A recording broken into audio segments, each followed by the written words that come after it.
ஜனாதிபதி அன்றகுமார திசாநாயக அவர்களை பெரும்பாலான தமிழ் மக்கள் நம்பினவ. அவர் ஒரு சரியான காத்திரமான தீர்வு தருவர், அவர் ஒரு சிறந்த தலைவர். சிலர் இங்கே வர்ணிக்கினம் அவர் தலைவர் பிரபாகரன் போல ஒரு ஆளுமையானவர், பல முடிவுகளை எடுப்பார் என்றெல்லாம் சொல்லினோம்.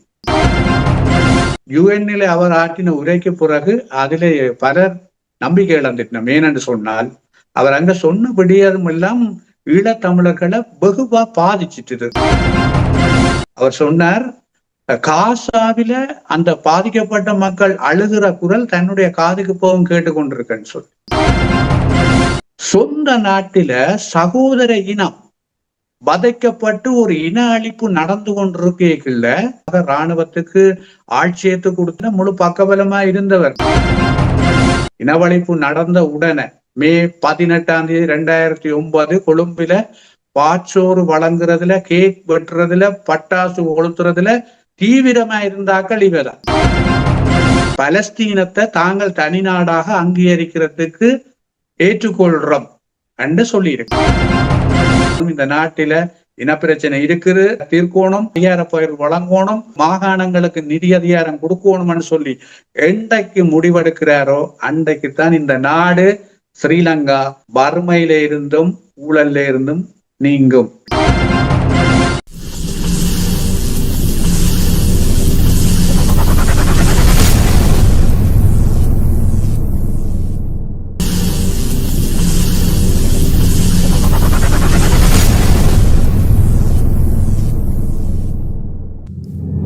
அரசியல் ஆய்வுக்களம். உண்மையோடு தமிழர்களின் உரிமை காக்க உரசிவிடும் தீக்குச்சி என தன்னை நிலைநிறுத்தி தமிழரின் அரசியல் பேசும் களமாக உங்களை தேடி வருகிறது அரசியல் ஆய்வுக்களம். அரசியல் ஆய்வுக்களம். அன்பான உறவுகளுக்கு வணக்கம். நீங்கள் பார்த்து கொண்டிருப்பது STS தமிழ் தொலைக்காட்சி. STS தமிழ் தொலைக்காட்சியில் வார வாரம் இடம்பெற்றுக் கொண்டிருக்கிற அரசியல் ஆய்வுக்களத்தோடு இணைந்திருக்கின்றோம். அரசியல் ஆய்வுக்களத்தில் எங்களோட வளமையாக பல ஆண்டுகளாக இணைந்திருக்கின்ற சபா கோதாஸ் அவர்கள் இணைந்திருக்கின்றனர். தாயகத்திலிருந்து இவர் முன்னாள் மாநகர சபையின் உறுப்பினராகவும், அது மட்டும் இல்லாமலுக்கு மிக சிறப்பான வரலாற்று ஆசிரியராகவும், அத்தோடு இன்னும் பல விடயங்களோடு அரசியல் ஆய்வு செய்கின்ற ஒரு ஆய்வாளராகவும் இருக்கின்றார். அவரை வரவேற்றுக்கொள்வோம். வணக்கம் சபா கோதாஸ். வணக்கம் தேவாண்ணா, நேயர்கள் அனைவருக்கும் வணக்கம். நல்லது. மீண்டும் ஒரு முறை உங்களுடைய நேரப்பாளுக்கள் மத்தியிலும் எங்களோடு இணைந்திருக்கின்றீர்கள். உங்களுடைய இந்த சிறப்பான அரசியல் ஆய்வு என்பது பலருக்கான ஒரு நற்சிந்தனையை கொண்டு வந்திருக்கின்றதாக எங்களுக்கு தகவல்கள் வந்திருக்கின்றார்கள்.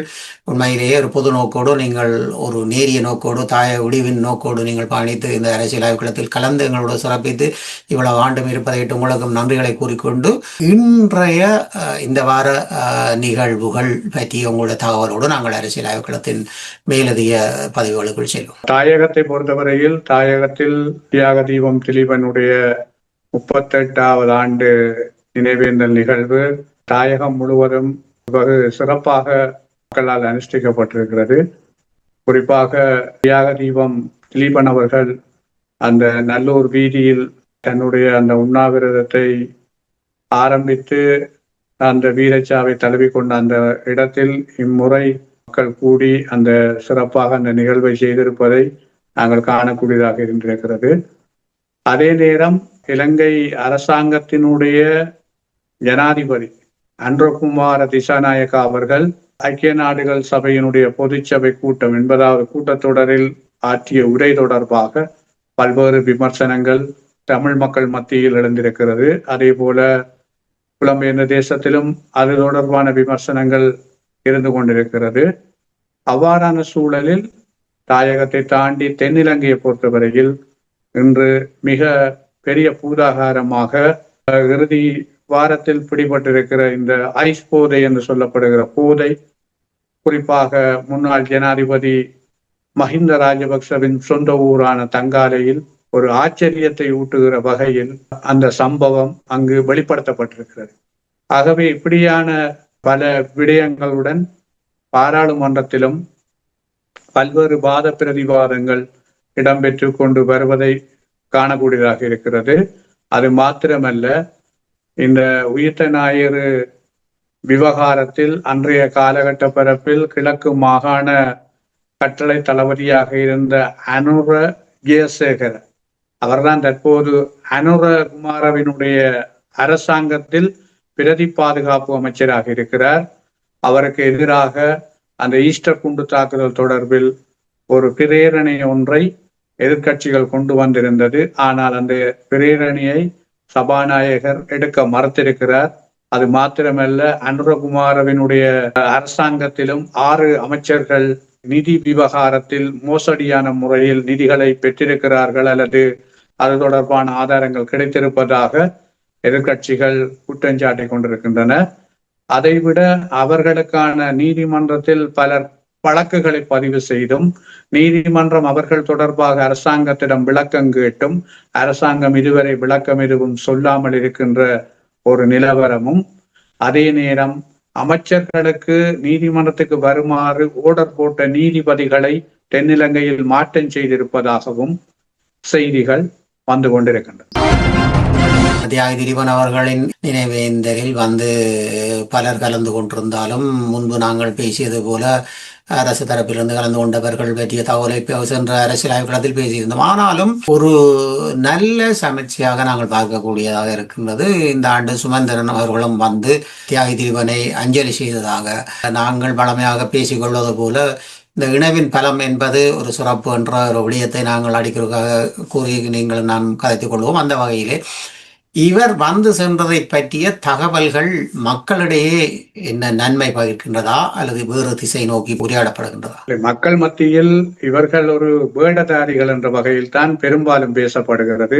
காரணம், அவர்கள் இழந்திருக்கின்ற அந்த பாராளுமன்ற உறுப்பினர் பதவியை எதிர்வருங்கால தேர்தலில் தந்திரோபாயமாக வெல்வதற்கு இப்படியான இடங்களை ஆரம்பத்தில் கொச்சைப்படுத்தி பின்னர் இப்பொழுது அந்த இடங்களை நோக்கி வருகிறார் என்ற ஒரு விமர்சனமும் இருந்து கொண்டுதான் இருக்கு. அதை கூடுதலாக தாயகத்தில் காணக்கூடியதாக இருக்கிறது. நான் நினைக்கிறேன் புலம்பெயர்ந்த தேசத்திலும் அது தொடர்பான தாயகத்தை விட மோசமான விமர்சனங்கள் இருந்து கொண்டுதான் இருக்கு. காரணம், ஆரம்பத்தில் இவ்வாறான பல விடயங்கள் விடுதலை புலிகளையும் விசாரிக்க வேண்டும் என்று ஐக்கிய நாடுகள் மனித உரிமை பேரவையில் கடிதம் எழுதிய தரப்பு தான் அவர்கள். அது மாத்திரமல்ல, முஸ்லிம் மக்கள் யாழ்ப்பாணத்திலிருந்து வெளியேற்றப்பட்டமை தொடர்பாக அது தேசிய தலைவர் பிரபாகரன் அவர்களும் முஸ்லிம் தரப்பினுடைய பிரதிநிதிகளும், அதில் மிக முக்கியமாக இன்று இருக்கிற மிக முக்கியஸ்தராக இருக்கிற ஹக்கீம் அவர்களும் சமாதான காலத்தில் பென்னியில் ஒன்றாக சந்தித்து உணவருந்தி அந்த பேச்சுவார்த்தையை செய்து அதிலிருந்து பரஸ்பரம் அவர்கள் அந்த விடயத்திலிருந்து விடுபட்டதன் பிறகும், அந்த யுத்த மௌனிக்கு பிறகு மந்திரன் அவர்கள் அதாவது இன சுத்திகரிப்பு அதை நினைத்து தான் தலைகுனிவதாக சொன்ன விடயங்கள், அது மாத்திரமல்ல தான் வன்முறையை விரும்பாதவன், ஆகவே இந்த போராட்டத்தை தான் ஏற்றுக்கொள்ளவில்லை என்று சொன்ன விவகாரங்கள், இப்படி முன்பின் முரணான பல விடயங்கள், அதே போல சர்வதேச விசாரணை முடிந்து விட்டது என்று சொன்ன பல விடயங்கள் எல்லாமே ஆரம்பத்தில் போராட்டத்துக்கும் மக்களினுடைய அந்த அவலத்துக்கும் எதிரான நிலையாகத்தான் அங்கு இருந்தது. ஆகவே அதன் காரணமாக தற்போது அவர், நான் நினைக்கிறேன், ஆரம்பத்தில் இருந்த நிலைமைக்கு முற்றுமுழுதாக மாறி நிற்கிறார். இப்பொழுது அது பல விடயங்களில் காணக்கூடியதாக இருக்கிறது. அவை அந்த மாற்றம் என்பது வெறுமனே அவர் உளப்பூர்வமாக மாறவில்லை, அது எதிர்கால அரசியல் கதிரைக்காகத்தான் அவர் மாறி இருக்கிறார் என்ற ஒரு விமர்சனம் மக்கள் மத்தியில் இருக்கு. அதை நாங்கள் காணக்கூடியதாக இருக்கும். உண்மையான மனமாற்றமாக இருந்தால் ஏற்றுக்கொள்வதற்கு சாத்தியக்கூறாக இருக்கும். இது ஒரு அரசியல் தந்திரம் என்றால் அதை தவிர்த்துக் கொள்வதே நல்லம். ஏனென்றால் இவ்வளவு காலமும் ஈழத்தமிழர்கள் பட்ட அந்த அனுபவங்கள் பல விடயங்களை கொண்டு வருகின்றது, மக்களுக்கு புரிந்துணர்வை தந்திருக்கின்றது, மக்களுக்கு அரசியல் சம்பந்தப்பட்ட முன்னறிவை தந்திருக்கின்றது என்றெல்லாம் நாங்கள் பார்க்கக்கூடியதாக இருக்கின்றது. இப்பொழுது நாங்கள் பார்ப்போமாக இருந்தால் விடுதலை புலிகள் பற்றிய தகவலை நாங்கள் இப்பொழுது உரையாடும் போது கடந்த சென்ற 2 கிழமைக்கு முன்னும் நான் ஒரு தகவலை பார்க்கக்கூடியதாக இருக்கின்றது. முஸ்லீம் சகோதரர் அறிக்கையை விட்டிருந்தார். அதாவது சிங்கள மக்களையே அழிக்காத தேசிய தலைவர் இவ்வண்ணம் முஸ்லீம் மக்களை கொன்றிருப்பார் என்ற ஒரு கேள்வியை, அவருடைய கருத்து பொதுவாக இங்கு ஊடகங்களில் பேசப்பட்ட ஒரு விடயம். ஆனால் இன்னொரு விடயத்தை நாங்கள் பார்க்க வேண்டும் என்னென்றால், யுத்தம் நடத்துகிற காலகட்டத்தில், கோரமாக யுத்தம் நடக்கிற போதெல்லாம் தென்னிலங்கையில் பாரிய அழிவுகளை ஏற்படுத்தக்கூடிய வலையமைப்பு தேசிய தலைவர் பிரபாகரனிடம் இருந்தது. ஆனால் அந்த வலையமைப்புகள் பல முனைப்பான காரியங்களை செய்து யுத்தத்தை திசை திருப்ப வேணும் என்று தென்னிலங்கை தளங்களில் இருக்கிற முக்கியஸ்தர்கள் கோரிய போது வலுக்கட்டாயமாக தலைவர் அவர்களுக்கு ஓர்டர் போட்டது, யாரும் எக்காரணம் கொண்டும் ஒரு சிங்கள மக்கள், ஒரு அப்பாவி மக்கள் மீது ஒரு கீறு விழக்கூடிய வகையில் எந்த செயற்பாடுகளும் செய்யக்கூடாது. அது மாத்திரமல்ல, அனுராதபுரம் விமானத்தளம் கரும்புலிகளினுடைய தாக்குதலில் அளிக்கப்படுகிற போதும் கூட அதில் அந்த தலைமை தாங்கிய உறுப்பினர்களுக்கு, போராளிகளுக்கு தலைவர் சொன்னது, அங்கு குவார்டர்ஸில், அதாவது விமானப்படைகளினுடைய குடும்பத்தினர் பிள்ளைகள் இருப்பார்கள், அவர்கள் அந்த இடத்தில் இல்லாதிருக்கிறார்களா என்பதை நீங்கள் வடிவாக அவதானித்து தான் அந்த தாக்குதலை செய்ய வேணும். அந்த தாக்குதலில் ஒரு அப்பாவி சிங்கள மகன் அல்லது பிள்ளைகள் இறக்கக்கூடாது என்பதில் அவர் மிக தீவிரமாக இருந்தவர். அவர் நிறைய அவரிடம் தூர நோக்கு பார்வைகள் இருந்தது. ஆனால் ஒரு சிலர் அவருடைய போராட்டத்தையும் அவருடைய தலைமத்துவத்தையும் கொச்சப்படுத்த வேண்டும் என்று பல்வேறு வகையில் சில கட்டுக்கதைகளையும் சில ஏனைய தரப்பு செய்த விடயங்களையும் வைத்து கதைக்கிற ஒரு விமர்சனம் இருக்குது. ஆனால் தலைவர் மத்தியில் அப்படி இல்லை. இன்றும் தென்னிலங்கையில் நீங்கள் கிராம மட்டங்களில் அல்லது புறநகர் பகுதிகளில் நீங்கள் போய் மக்களுடன் உரையாடுவீர்களாக இருந்தால் அவர்கள் மிக நாகரிகமாக சிங்கள மக்கள் சொல்லுவார்கள், பிரபாகரன் மாத்தியா இல்ல, அவர் இருந்தால் நாடு இப்படி பங்குரோத்துக்கு போயிருக்காது. அவர் இருக்கிற காலத்திலேயே நாங்கள் குறைஞ்ச காசுல யுத்தம் நடக்கிற போதும் அரிசி சாமான் எல்லாம் வாங்கினாங்கள். இன்றைக்கு எத்தனையோ மடங்கு கொடுத்து வாங்க வேண்டி இருக்கு. நாடெல்லாம் பெரிய கரப்ஷனுக்குள்ள போயிட்டேன்னு சொல்லி அவங்களே சொல்றாங்க. ஆகவே எங்கட மக்கள் உண்மையில தலைவரை பிரபாகரன் தான் விழிப்பினம். ஆனால் சிங்கள மக்கள் பிரபாகரன் மாத்தியான்னு தான் அவங்க சொல்லுவாங்க. அவங்க அதுக்கு மாற்று கருத்து இல்லை. ஆகவே முஸ்லிம் மக்கள்லையும் நிறைய மக்கள் அப்படியான ஒரு லீடர் தலைவர் இல்லாமல் போனது ஒரு பெரிய இடைவெளி, எங்களுக்கு ஒரு பெரிய பலவீனம் என்று சொல்றார்கள். இருக்கணும் இல்லையென்று இல்லை. ஆகவே அந்த முஸ்லிம் மகன் சொன்ன விடயம் உண்மை. இப்பொழுது நீங்கள் கூறிய தகவல் மாதிரி தான் விமான நிலையத்தை தாக்கும் பொழுது கூட பகல் நேரத்தில் என்று சொன்னால் வருகின்றவர்கள் அதில் மாட்டுப்படுவார்கள் என்ற ரீதியிலே இரவில் அது திட்டமிடப்பட்டது என்ற ஒரு நிலைப்பாடும் தலைவர் முன்வைத்ததாகவும் அப்படித்தான் அந்த தாக்குதல் ஏற்படுத்தப்பட்டதாகவும் கூறப்படுகின்றது. இப்பொழுது நாங்கள் இந்த முஸ்லிம் சகோதரன் கதைத்த அந்த விடயத்தை பற்றி பேசியதோடு இன்னொரு விடயத்தையும், தமிழர்களுடைய பிரச்சனை ஏதோ தனியவே தமிழ் மக்களுக்குரிய பிரச்சனை, முஸ்லிம் மக்களுக்குரிய பிரச்சனையாக மக்கள் எதிர்நோக்குகின்றார்கள். ஆனால் இந்த அரசியல்வாதிகள் அதை பற்றி எதிர்நோக்கி அவர்களுடைய செயற்பாடு ஓரணியாக வருவதற்கு ஏற்றதாக உகந்ததாக இல்லை. இது பற்றிய தகவல்கள் இப்பண்ணம் பார்க்கப்படுகின்றது தாயகத்தில். உண்மையாக அது ஒரு துரதிருஷ்டவசமான நிலைமைதான். அதாவது ரெண்டு தரப்பும் அப்படி பேசிக்கொண்டாலும், ஆனால் தமிழர் தரப்பில் அந்த ஒற்றுமை நிலைப்பாட்டை ஏற்படுத்துவதற்கு தந்தை செல்வாவினுடைய காலத்தில் இருந்து பல முயற்சிகள் மேற்கொள்ளப்பட்டது. பல விட்டுக் கொடுப்புகள் எல்லாம் செய்யப்பட்டது. முஸ்லிம் தரப்புக்கு சார்பாக விடப்பட்டது. இறுதியாக சம்பந்தன் ஐயா கூட கிழக்கு மாகாண சபையை முதலமைச்சு பதவியை எடுக்காமல் ஒரு முஸ்லிம் முதலமைச்சரை உருவாக்க வேணும் என்ற வகையில விட்டு கொடுப்போட செய்தவர். அதால பல விமர்சனங்கள் தமிழ் தேசிய கூட்டமைப்பு மீது பிற்பட்ட காலங்களில் வைக்கப்பட்டிருக்கு, இப்பவும் வைக்கப்பட்டு கொண்டிருக்கு. ஆனால் அந்த விட்டு கொடுப்புகள் நான் நினைக்கிறேன் தமிழர் தரப்புல கூடுதலா இருந்தது. முஸ்லிம் தரப்புல அத பெரிய அளவுக்குள்ள அவர்கள் அதை பற்றி பிடிக்க தவறிட்டணும் என்றுதான் நான் சொல்லுவேன். ஏன்னு சொன்னால் அதை பற்றி பிடிச்சிருந்தால் இன்றைக்கு அவர்களும் பலமாயிருந்திருப்பினும் நாங்களும் பலமாயிருந்திருப்போம். ஏனென்று சொன்னால் இன்றைக்கு முஸ்லிம் மக்களுக்கு இந்த நாட்டில ஒரு இறையாண்மை இருக்கிறது என்பதற்கு கிழக்கு மாகாணத்திலே ஒரு இடம் தேவை. அவர்கள் ஆரம்பத்துல அம்பாறையை மையப்படுத்தி கேட்டது அதற்குத்தான்.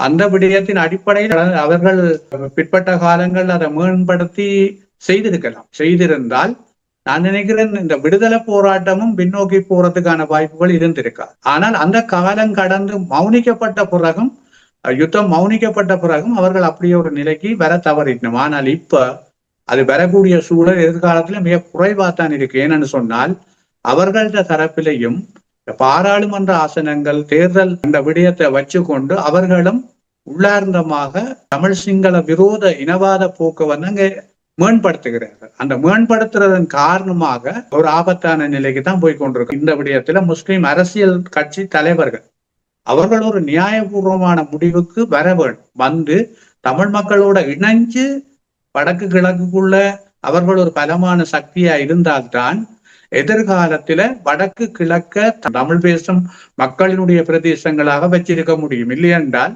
அது ஒரு ஆபத்தான நிலைமை. இதுல முதல் ஆபத்து வரப்போறது அவர்களுக்கு தான், முஸ்லிம் மக்களுக்கு தான் பேர். ஏன்னு சொன்னா அவர்கள் தான் முதலாவது பாதிக்கப்படுவினம். கிழக்கு பெரிய அளவுக்கு இப்ப சிங்கள மக்களால கபலீகரம் செய்யப்பட்டு கொண்டு இருக்கு. இந்த கணம் கூட முஸ்லிம் தலைவர்கள் சிந்தித்தால் அந்த பிரச்சனையை நாங்கள் ஓரளவுக்கு கட்டுப்பாட்டுக்குள்ள கொண்டு வரலாம். இந்த உரையாடல்களின் போது நாங்கள் கூறிக்கொள்ளுகின்ற விடயமும் சரி, தமிழ் அரசியல் கட்சிகள் என்ற அடிப்படையில் நாங்கள் கூறிக்கொண்டு வந்தோம். அந்த தமிழ் அரசியல் கட்சிகள் என்ற ரீதியிலே முஸ்லீம் சகோதரர்களுடைய அரசியல் கட்சிகளும் தான் நாங்கள் இணைக்கப்பட வேண்டும் என்பது மாதிரி தமிழ் மக்கள் இந்த அரசியல் கட்சிகளும் இணைய வேண்டும். எல்லோரும் இணைந்தால்தான் ஒரு பலம் என்று நாங்கள் தொடராக இதை வலியுறுத்தி வருகின்றோம். நாங்கள் பார்ப்போமாக இருந்தால் இப்பொழுது ஐநா சபைக்கு சென்றிருக்கின்ற ஜனாதிபதி அவர்களின் நிலைப்பாடு என்பது என்ன எங்களுக்கு நன்மையை தரக்கூடியதாக இருக்க போகின்றது என்பது ஒரு கேள்விக்குறியான விடயமாக இருக்கின்றது. ஏனென்று சொன்னால் அவர் அங்கு பேசப்பட்ட விடயங்கள் எல்லாமே நாட்டில் இருக்கின்ற ஊழலை ஒழிக்க வேண்டும், அது போன்று மற்ற நாடுகள் போல் எங்கள் நாட்டிலும் போர் சம்பந்தப்பட்ட விடயத்தில் நாங்களும் மிக இழப்புகளை கண்டோம் என்ற விடயத்தையும் அதற்கான பங்கீடு கொடுப்பதை பற்றி அங்கு உரையாடாமல் அதை விட்டு மேலோங்கி சென்று மற்ற நாடுகளிலும் போர்கள் நடக்கக்கூடாது, போர் நடப்பதன் மூலம் இழப்புகள் வருகின்றது என்ற கருத்துப்பட அங்கே உரையாற்றியிருக்கிறார். இதை பற்றி ஐக்கிய நாடுகள் பொதுச்சபையினுடைய 80வது கூட்டத்தொடர் உரை, அதை நான் ஒரு பழமொழியில் சொல்வதென்று சொன்னால் ஊருக்கு உபதேசம் உனக்கு இல்லையா. வெளியில போய் சர்வதேச அரங்கத்தில சர்வதேச நாடுகளுக்கும் சர்வதேச தலைவர்களுக்கும் உபதேசம் செய்கிறார். ஆனால் உள்நாட்டுக்குள்ள இருக்கிற பிரச்சனையை அவரால் கண்டுகொள்ளாமல் இருக்கிறார், அதுக்கு ஒரு தீர்வு கொடுக்காமல் இருக்கிறார். உண்மையில ஜனாதிபதி அன்றகுமார திசாநாயக அவர்களை பெரும்பாலான தமிழ் மக்கள் நம்பினவ. அவர் ஒரு சரியான காத்திரமான தீர்வு தருவர், அவர் ஒரு சிறந்த தலைவர். பெரு சிலர் இங்கே வர்ணிக்கினம் அவர் தலைவர் பிரபாகரன் போல ஒரு ஆளுமையானவர், பல முடிவுகளை எடுப்பார் என்றெல்லாம் சொல்லினோம். யுஎன்னில் அவர் ஆற்றின உரைக்கு பிறகு அதிலே பலர் நம்பிக்கை இழந்துட்டோம். ஏனென்று சொன்னால் அவர் அங்க சொன்ன விடயம் எல்லாம் ஈழத்தமிழர்களை வெகுவா பாதிச்சிட்டுது. முதலாவது ஒரு விஷயத்தை கவனிக்கணும் என்னென்றால் அவர் சொன்னார், காசாவில அந்த பாதிக்கப்பட்ட மக்கள் அழுகிற குரல் தன்னுடைய காதுக்கு போகும் கேட்டுக்கொண்டிருக்கேன்னு சொல்லி, சொந்த நாட்டில சகோதர இனம் வதைக்கப்பட்டு ஒரு இன அழிப்பு நடந்து கொண்டிருக்கல அதுக்கு இராணுவத்தை பக்கபலமாக இராணுவத்துக்கு ஆட்சியத்து கொடுத்தது மாத்திரமல்ல, முழு பக்கபலமா இருந்தவர் எங்கட தற்போதைய ஜனாதிபதி அன்றகுமார திசாநாயக்க. அது மாத்திரமல்ல, இனவழிப்பு நடந்த உடனே மே 18 2009 கொழும்பில பாச்சோறு வழங்குறதுல, கேக் வெட்டுறதுல, பட்டாசு கொளுத்துறதுல தீவிரமா இருந்தாக்கள் இவதான். இப்படியான ஆட்கள் இன்றைக்கு அவர் சொல்ற சொந்த நாட்டுக்குள்ள யுத்தம் முடிஞ்சு 16 ஆண்டுகளா வடக்கு கிழக்குல காணாமலாக்கப்பட்ட உறவுகள், காணிய இழந்தவன், பிள்ளைய காண இழந்தவன், சொத்தை இழந்தவன் அழுது கொண்டிருக்கிறான் ஐயா. ரோட்டா அழுகிறான், கூட்டமா அழுகிறான். புலம்பெயர்ந்த தேசத்தில் எத்தனை பேர் அழுகிறாங்க, சொல்லிக்கொள்ள முடியாமல் அழுகிறாங்க, தங்களோட தேசம் இன்னும் பிடிக்கலையான். அப்படியான அழுகுரல் சொந்த வீட்டுக்குள்ள அயல் வீட்டிலே அழுகிற சத்தம் அவருக்கு கேட்கிறது. எங்கேயோ பல ஆயிரக்கணக்கான கிலோமீட்டர்களுக்கு அப்பாலே அழுகிற காசா மக்கள் இந்த அழுகுரல் கேட்கிறார். இதை விட வேறு என்ன நாங்கள் சொல்ல இயலும்? அதை விட இன்னொரு விஷயம் சொன்னார், பலஸ்தீனத்தை தாங்கள் தனி நாடாக அங்கீகரிக்கிறதுக்கு ஏற்றுக்கொள்றோம் என்று சொல்லி இருக்கிறேன். சொந்த நாட்டுக்கு இல்ல, சொந்த இனம் நசுக்கப்படுது உங்களோட இனத்தால 76 ஆண்டுகளாக. இன்றைக்கு பலஸ்தீன மக்களுக்கு நாடு அங்கீகரிக்கப்படணும் இவையை விட நாங்கள் தான் கூடுதலான காலம் அதை சொல்லி கொண்டிருக்கிறோம். ஏனென்றால் எங்கட விடுதலை போராட்டத்துக்கும் பலஸ்தீன மக்கள் விடுதலை போராட்டத்துக்கும் ஒரே வயசு, ஒரே காலத்துலதான் துவங்கினது. பலஸ்தீன விடுதலை போராட்ட தலைவர் யசீர் அரபாத்துக்கும் எங்கட தலைவர் பிரபாகரனுக்கும் நெருக்கமான கடித தொடர்பே இருந்தது. அவர்களுக்குள்ள நிறைய ஒற்றுமைகள் இருந்தது.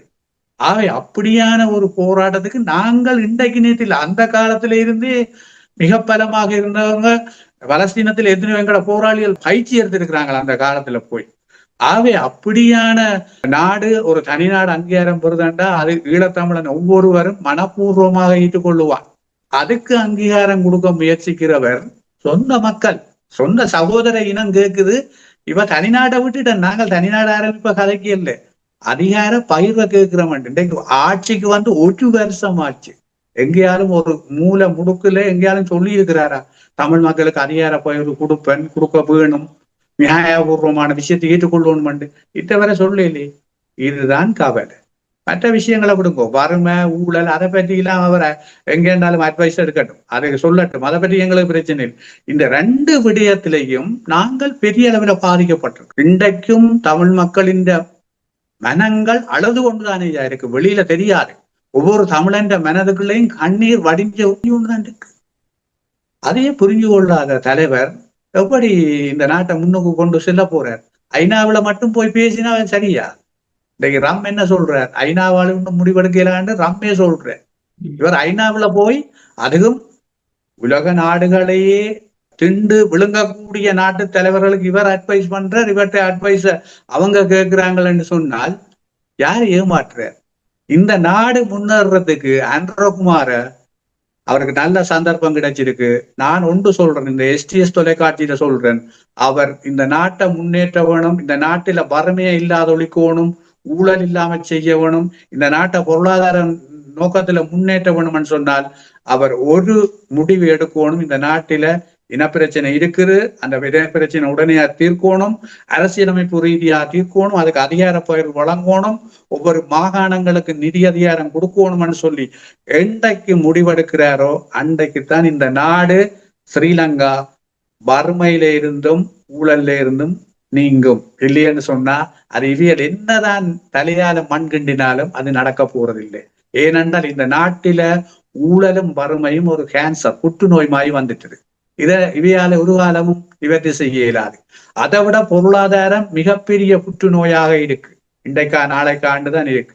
இவையெல்லாம் கடனை கொடுக்காமல் கடன்காரன்கிட்ட கடனை கேட்காது என்று கேட்டு போட்டு திரைச்சேரியில $1 இவ்வளவு வச்சிருக்கிறோம் என்று காட்டுறது எல்லாம் ஒரு போலியான வேலை. சாதாரணமா யோசிங்க, நீங்கள் ஒரு 10 லட்சம் ஒரு ஆளு கொடுக்கணும்னு சொல்லி கடன்காரன்ட்ட கடன் கேட்காதுன்னு சொல்லி போட்டு நீங்கள் பேங்க்ல 10 லட்சத்தை வச்சு கொண்டிருக்கிறதால உங்களுக்கு என்ன பெருமை? இது ஒரு முட்டாள்தனமான விஷயத்தை நகர்த்தினோம். ஜனாதிபதிக்கு நாங்க சொல்லக்கூடியது இதுதான், இந்த நாட்டு பிரச்சனையை சகோதர இனத்தோட பிரச்சனையை தீருங்க ஐயா, எங்கட பிரச்சனையை தீருங்க. நாட்டுக்குள்ள ஒரு வெளிநாட்டுக்காரன் வந்து பாலாட்டேலா. இன்றைக்கு அண்ணன் தம்பி பிரிஞ்சா குடும்பமே சில்லவல்லமா போயிடும்.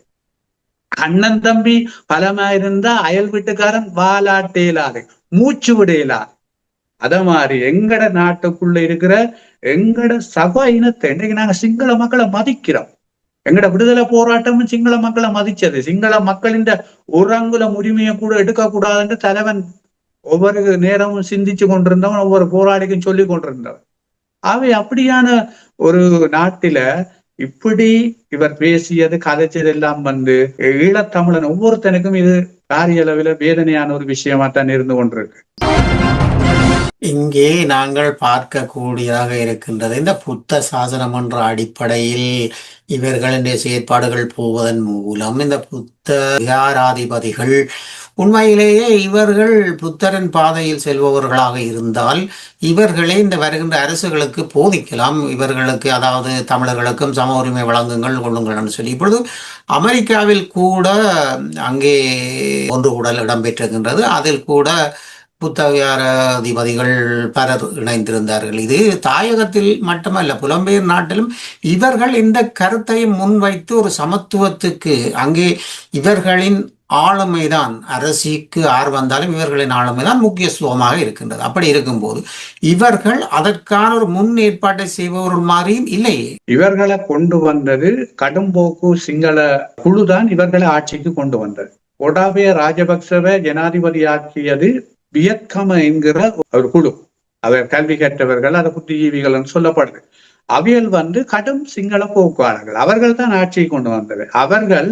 அவரை வச்சு அதை செய்ய பார்த்தவை, ஆனால் அவர் ஃபெயிலியரா போனார். அதே இயக்கம்தான் எங்களை பொறுத்தவரையில நாங்கள் இந்த நாட்டுக்குள்ள எங்கட தாயகத்திலே இருந்து தென்னிலங்கையில நடக்கிற ஒவ்வொரு விஷயத்தையும் மிக ஆழமாக பார்க்கிற போது அது வெளிப்படையாக எங்களுக்கு தெரிஞ்சது. அதே குரூப்ஸ் தான் அன்றகுமாரவுக்கு வாக்களிக்க வேணும் என்று தேசமா பாக்கெட்டா நிறைய பேரை வச்சு வலையமைப்பை உருவாக்கி செய்தவர். அது வெளிநாடுகளையும் அந்த குரூப்ஸ் வேலை செய்தது. அது ஆரம்பத்துல கோத்தாபாயாவுக்கும் அந்த குரூப் தான் வெளிநாடுகள்ல வேலை. ஏனென்றா கோத்தாபாயாவுக்கு வாக்கு போடுறதுக்கு வெளிநாடுகள்ல இருந்தே கிட்டத்தட்ட 50-60 மேற்பட்ட சிங்களாக்கள் ஒரே நேரத்துல வந்தவங்க பிளைட்ல. அப்ப அப்படித்தான் நடந்தது. ஆகவே இது அடிப்படைக்கு இல்ல, அந்த கடும்போக்காளர்கள் தான் இவர்களை தீர்மானிக்கணும்னு சொன்னா இவர்கள் அவர்கள் இந்த லைன்ல இருந்து விடுபடையிலாது. ஆனால் இவர்களை எல்லாம் தாண்டி செய்யக்கூடிய ஒரு சந்தர்ப்பம் ஒரே ஒரு ஆளுக்கு இருந்தது, மஹிந்த ராஜபக்சவுக்கு. யுத்தம் முடிஞ்ச பிறகு 2வது தடவை ஜனாதிபதியா வெளியிக்க அவர் சொல்றத சிங்களவங்கள் ஏற்றுக்கொள்ற நிலையில இருந்தவங்க. ஆனால் அவருக்கு செய்த பாவங்கள் கர்மாக்கள் விடையில அவரை ஒரு நல்ல நிலைக்கு கொண்டு போறது. இன்றைக்கு அவர்களுடைய குடும்பம் நடுங்கி கொண்டிருக்கு.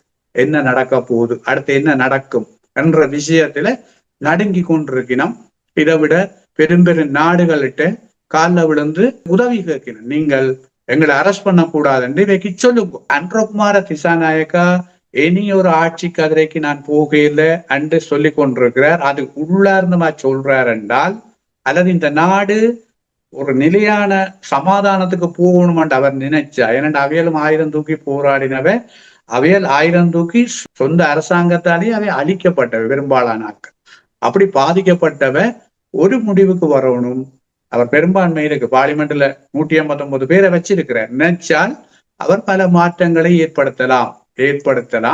அவர் ஏற்படுத்துவாரா இல்லையா என்றது அவருடைய உரைகளிலேயே தெரியுது. செய்ய மாட்டார் என்று அவர் செய்வாரான்னு சொல்லி இருந்தா 1 வருஷத்துக்குள்ள எங்கேயாவது ஒரு இடத்த சொல்லி இருப்பார், தமிழ் மக்களுக்கு இப்படி ஒரு தீர்வை கொடுப்பேன்.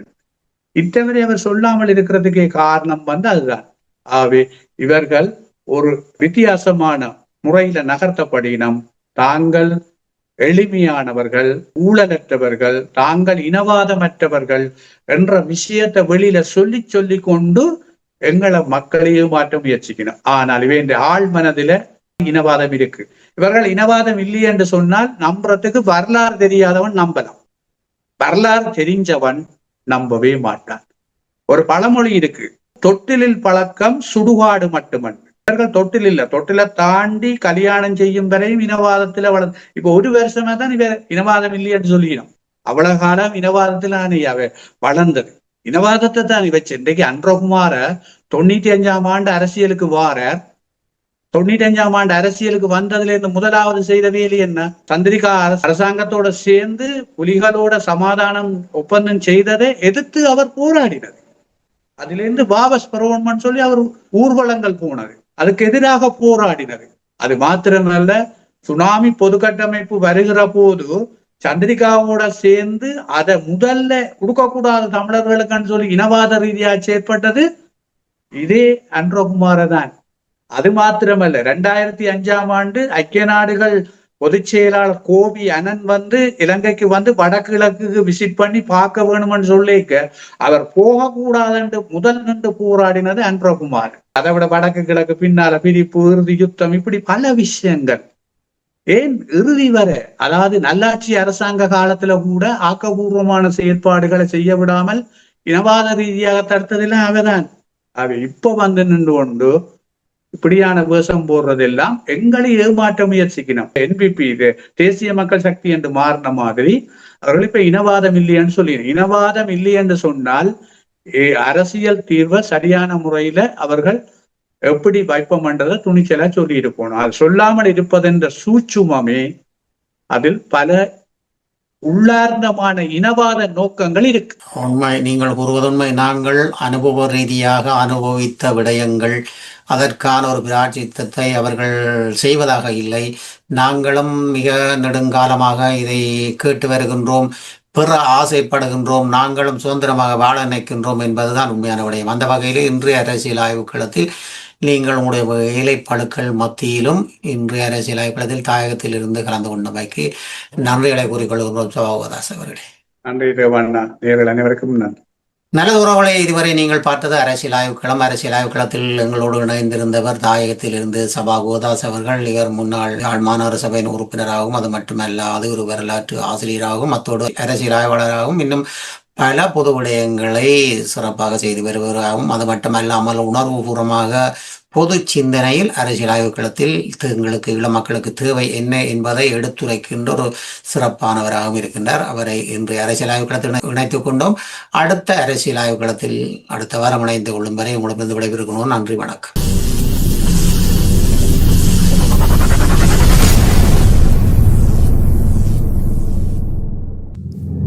அரசியல் ஆய்வுக்களம். உண்மையோடு தமிழர்களின் உரிமை காக்க உரசிவிடும் தீக்குச்சி என தன்னை நிலைநிறுத்தி தமிழரின் அரசியல் பேசும் களமாக உங்களை தேடி வருகிறது அரசியல் ஆய்வுக்களம்.